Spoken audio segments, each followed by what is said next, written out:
ನಮಸ್ಕಾರ. ಎರಡನೇ ಟಿ20 ಪಂದ್ಯಕ್ಕಾಗಿ ಎರಡು ದೊಡ್ಡ ಬದಲಾವಣೆ ಹೀಗಿರಲಿದೆ ನೋಡಿ. ಹೊಸ ಪ್ಲೇಯಿಂಗ್ 11 ಜೊತೆಗೆ ತಂಡಕ್ಕೆ ಮರಳಿದರು ಸ್ಟಾರ್ ಆಟಗಾರ. ಹೀಗಿದೆ ಪಿಚ್ ರಿಪೋರ್ಟ್.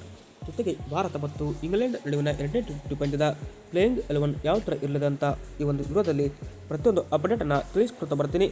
ಆದ್ದರಿಂದ ದಯವಿಟ್ಟು ನೀವೇನಾದರೂ ಇನ್ನೂ ನಮ್ಮ ಒಂದು ಯೂಟ್ಯೂಬ್ ಚಾನಲ್ಗೆ ಸಬ್ಸ್ಕ್ರೈಬ್ ಆಗಿಲ್ಲ ಅಂದರೆ ಈ ಕೂಡಲೇ ಸಬ್ಸ್ಕ್ರೈಬ್ ಆಗಿ. ಹಾಗೆಯೇ ನೀವು ಇಂದು ಕೂಡ ಟಿ20 ಎರಡನೇ ಪಂದ್ಯಕ್ಕೆ ಟೀಮ್ ಇಂಡಿಯಾ ಪರವಾಗಿ ವೈಭವ್ ಸೂರ್ಯವಂಶಿ ಡೆಬ್ಯೂ ಮಾಡ್ತಾರಾ ಇಲ್ವಾ ಎಂಬ ನಿಮ್ಮ ಅನಿಸಿಕೆಯನ್ನು ಕೂಡ ತಪ್ಪದೆ ಈ ಕೂಡಲೇ ಕಮೆಂಟ್ ಬಾಕ್ಸಲ್ಲಿ ಕಮೆಂಟ್ ಮಾಡಿ. ಹಾಗೆ ವಿಡಿಯೋ ಇಷ್ಟವಾದಲ್ಲಿ ದಯವಿಟ್ಟು ತಪ್ಪದೆ ಒಂದು ಲೈಕ್ ಮಾಡಿ. ಸ್ನೇಹಿತರೆ, ಇನ್ನು ಮೊದಲ ಟಿ20 ಪಂದ್ಯ ಮಳೆಯಿಂದ ಆಹುತಿಯಾಗಿ 100 ರನ್ ಕಂಡರೆ ಎರಡನೇ ಟಿ20 ಪಂದ್ಯಕ್ಕಾಗಿ ಉಭಯ ತಂಡಗಳು ಸಿದ್ಧತೆಯನ್ನು ಮಾಡಿಕೊಂಡಿದೆ. ಅಂದರೆ ಇಂದು ಭಾರತ ಮತ್ತು ಇಂಗ್ಲೆಂಡ್ ನಡುವಣ ಎರಡನೆಯ ಟಿ20 ಪಂದ್ಯ ಓಲ್ಡ್ ಟ್ರಾಫರ್ಡ್ ಮ್ಯಾಂಚೆಸ್ಟರ್ನಲ್ಲಿ ನಡೀತಾ ಇದೆ.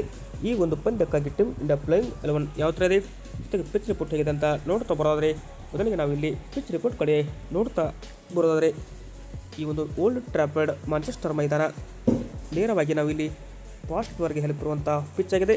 ಜೊತೆಗೆ ಟ್ರೂ ಬೌನ್ಸ್ ಇನ್ನು ಸ್ವಿಂಗ್ ಇರುವಂಥ ಬಾಲರ್ಗಳು ಇಲ್ಲಿ ತಮ್ಮ ಕ್ರಮವನ್ನು ತೋರಿಸಿದರೆ ಈ ಒಂದು ಪಂದ್ಯದಲ್ಲಿ ಮೇಲುಗೈ ಸಾಧಿಸುವ ಸಾಧ್ಯತೆ ಇದೆ. ಇನಿಷಿಯಲಿ ಪವರ್ ಪ್ಲೇಯಲ್ಲಿ ಫಾಸ್ಟ್ ಬಾಲ್ಗೆ ಹೆಲ್ಪ್ ಇರುವಂಥ ಪಿಚ್ ಇದಾಗಿದ್ದು, ಇನ್ನು ಎರಡೂ ತಂಡಗಳಲ್ಲಿ ಕೂಡ ಮಿಡಲ್ ಓವರ್ನಲ್ಲಿ ಸ್ಪಿನ್ನರ್ಗಳು ಅಂದರೆ ಅದ್ಭುತ ಸ್ಪಿನ್ನರ್ಗಳು ಇದ್ದು ಜೊತೆಗೆ ಫಾಸ್ಟ್ ಬಾಲ್ಗಳು ಹೆಲ್ಪ್ ಇರುವಂಥ ಪಿಚ್ ಇದಾಗಿದೆ. ಬಟ್ ಟೀಮ್ ಇಂಡಿಯಾ ಪರವಾಗಿ ವರುಣ್ ಚಕ್ರವರ್ತಿ, ರವಿ ಬಿಷ್ಣೈ, ಅಕ್ಷರ್ ಪಟೇಲ್ ಅಂತ ಸ್ಟಾರ್ ಸ್ಪಿನ್ನರ್ ಆದರೆ ಇತ್ತ ಆದಿಲ್ ರಶೀದ್ ಇಂಗ್ಲೆಂಡ್ ಪರವಾಗಿ ಅದ್ಭುತ ರೆಕಾರ್ಡ್ಗಳನ್ನು ಕೂಡ ಹೊಂದಿದ್ದಾರೆ. ಇದು ಏನಪ್ಪ ಅಂದರೆ, ಒಂದು ಕಡೆ ಪಿಚ್ ರಿಪೋರ್ಟ್ ಇಲ್ಲಿ ಎವರೇಜ್ ಸ್ಕೋರ್ ಬಂದುಬಿಟ್ಟು 160 to 170 ರನ್ ಹೊಡಿತಂದರೆ ವಿನ್ನಿಂಗ್ ಸ್ಕೋರ್ ಅಂತಲೇ ಹೇಳ್ಬೋದು. ಅಂದರೆ ಸ್ಟಾರ್ಸ್ ಕೂಡ ಇಲ್ಲಿ ಮುಖ್ಯ ಆಗುತ್ತೆ ಅಂದರೆ ಹೌದು. ಇನ್ನು ಚೇಸಿಂಗ್ ಮಾಡಲು ಇಲ್ಲಿ ತುಂಬ ಈಸಿ ಅಂತಲೇ ಹೇಳ್ಬೋದು. ಬಟ್ 180 ಏನಾದರೂ ಫಸ್ಟ್ ಬ್ಯಾಟಿಂಗ್ ಆಡಿ ತಂಡ ಹೊಡಿತು ಅಂದರೆ ಇಲ್ಲಿ ವಿನ್ನಿಂಗ್ ಅಂತಲೇ ಹೇಳಬೇಕು. ಇನ್ನು ಭಾರತ ಪ್ಲೇಯಿಂಗ್ 11 ಕಡೆ ನಾವು ನೋಡ್ತಾ ಬರೋದರೆ, ಮೊದಲ ಟಿ20 ಪಂದ್ಯಕ್ಕಾಗಿ ಟೀಮ್ ಇಂಡಿಯಾ ಪ್ಲೇಯಿಂಗ್ 11 ಈ ಥರ ಇತ್ತು. ಅಭಿಷೇಕ್ ಶರ್ಮಾ ಮತ್ತು ಸಂಜು ಸ್ಯಾಮ್ಸನ್ ಇನ್ನಿಂಗ್ಸ್ ಆರಂಭಿಸಿದರೆ, number 3 Ishan Kishan, number 4 Shreyas Iyer, number 5 Tilak Varma, number 6 Shivam Dube, number 7 Axar Patel, number 8 Ravi Bishnoi, number 9 Harshit Rana, number 10 Harshdeep, number 11 Varun Chakravarthy ಅವರು ಕಾಣಿಸಿಕೊಂಡಿದ್ದರು.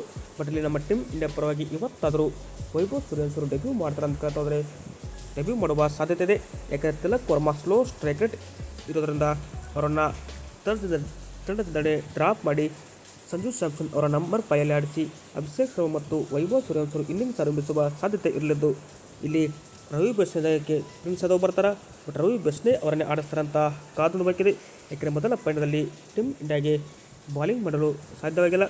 ಬ್ಯಾಟಿಂಗ್ ಮಾಡಿ ಅದ್ಭುತ ದಾಖಲೆ ಮಾಡಿದ ಟೀಮ್ ಇಂಡಿಯಾ ಇಂದು ಯಾವ ಥರ ಪರ್ಫಾರ್ಮೆನ್ಸ್ ಕೊಡ್ತಾರೆ ಇಂಗ್ಲೆಂಡ್ ವಿರುದ್ಧ ಅಂತ ಕಾದು ನೋಡೋಣ. ಇದು ಏನಪ್ಪ ಅಂದರೆ ಭಾರತದ ಪ್ಲೇಯಿಂಗ್ 11 ಜೊತೆಗೆ ಪಿಚ್ ರಿಪೋರ್ಟ್ ಆಗಿದೆ. ವಿಡಿಯೋ ಇಷ್ಟವಾದಲ್ಲಿ ಲೈಕ್ ಮಾಡಿ. ಹಾಗೆ ನಿಮ್ಮ ಪ್ರಕಾರ ಟೀಮ್ ಇಂಡಿಯಾ ಪ್ಲೇಯಿಂಗ್ 11 ಕಮೆಂಟ್ ಬಾಕ್ಸಲ್ಲಿ ಕಮೆಂಟ್ ಮಾಡಿ. Thank you.